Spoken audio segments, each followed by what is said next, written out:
Example 4.7. Describe the transformation involved in the following pair of figures. Write translation, reflection, rotation.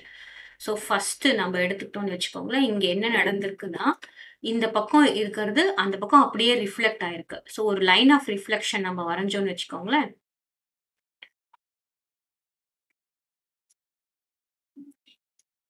இந்த இடத்துல ஒரு line of ரிஃப்ளெக்ஷனை வரைகிறேன்னா என்ன ஆயிருக்குன்னு பாருங்க.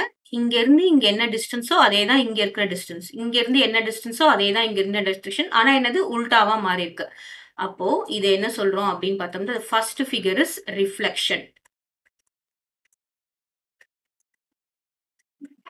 ஓகேவா? நெக்ஸ்ட் செகண்ட் ஃபிகர் பாருங்க. இதானே செகண்ட் ஃபிகர். இந்த மாதிரி கன்வெர்ட் ஆயிருக்குன்னு சொல்றாங்க.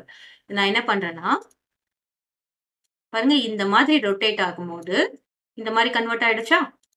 ஸோ இந்த ஃபிகர் இந்த மாதிரி ரொட்டேட் ஆகும்போது கன்வெர்ட் ஆயிருக்கு அப்படின்றதுனால செகண்ட் ஃபிகருக்கு என்ன ஆன்சர்னு பாத்தீங்கன்னா ரொட்டேஷன். ஓகேவா?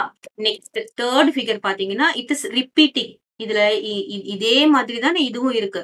So it is translated. அப்படின்னா என்ன இருக்கு? ரிப்பீட்டா நம்ம நிறைய அந்த மாதிரி பகுதி பகுதியா பிரிக்க முடியும். So it is repeating. So the third one is translation.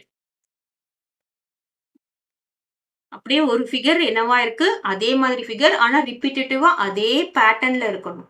நம்ம பிரிச்சா நமக்கு அப்படியே ஒரே பேட்டர்ன் திரும்ப திரும்ப திரும்ப வர மாதிரி இருந்தா டிரான்ஸ்லேஷன்.